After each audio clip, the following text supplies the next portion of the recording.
ஹாய்ங்க. இன்னைக்கு வந்து ரொம்ப நாளா நான் சொல்லணும்னு நெனச்ச ஒரு விஷயம். என்னன்னு பார்த்தீங்கன்னா, கொரியர்ல வந்து நமக்கு ஒரு சில மிஸ்டேக்ஸ் நடக்குது. என்னன்னா, நீங்க ஒரு ப்ராடக்ட் வந்து இப்ப எங்களுக்கு சென்ட் பண்ணியிருக்கீங்க அப்டின்னா, அதோட எதனா டேமேஜ் இருக்கு, அதில ஹோல்ஸ் இருக்கு, எதனோ டேமேஜ் இருந்துச்சுன்னா, கண்டிப்பா உங்ககிட்ட சொல்லாம ஒரு பொருள் நாங்க குடுக்கவே மாட்டோம். ஒரு வேள அப்டி உங்களுக்கு ரிசீவ் ஆயிடுச்சு அப்டின்னா, அது வந்து எங்க மேல தப்பு. அது எப்டி அப்டின்னா, கொரியர் கவர் வந்து கிழியாம, எந்த டேமேஜும் ஆகாம இருந்தா மட்டும் தான் அதுக்கு பொறுப்பு நாங்க.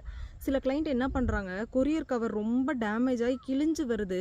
அந்த பொருள வந்து வாங்கிர்றாங்க. அது நீங்க வாங்காம அது கொரியர்லயே நீங்க குடுத்துட்டீங்கன்னு வச்சுக்கோங்களேன், அது ரீஃபண்ட் வந்து உங்களுக்கு ஃபுல் அமௌண்ட் வந்துரும். கிளையண்ட் என்ன பண்றாங்க, வாங்கி ஓப்பன் பண்ணி பார்த்துட்டு என் பீஸ் இப்படி ஆயிருச்சு, டேமேஜ் ஆயிருச்சு, பொசுங்கிருச்சு. நெறைய கம்ப்ளைண்ட் இதுதான். கொரியருக்கு வர ஆளுங்க என்ன பண்றாங்க, நெறைய லக்கேஜ் எடுத்துட்டு வரனால நம்ம கவர் வந்து சைலன்சர்ல பட்டு டேமேஜ் ஆக சான்ஸ் இருக்கு.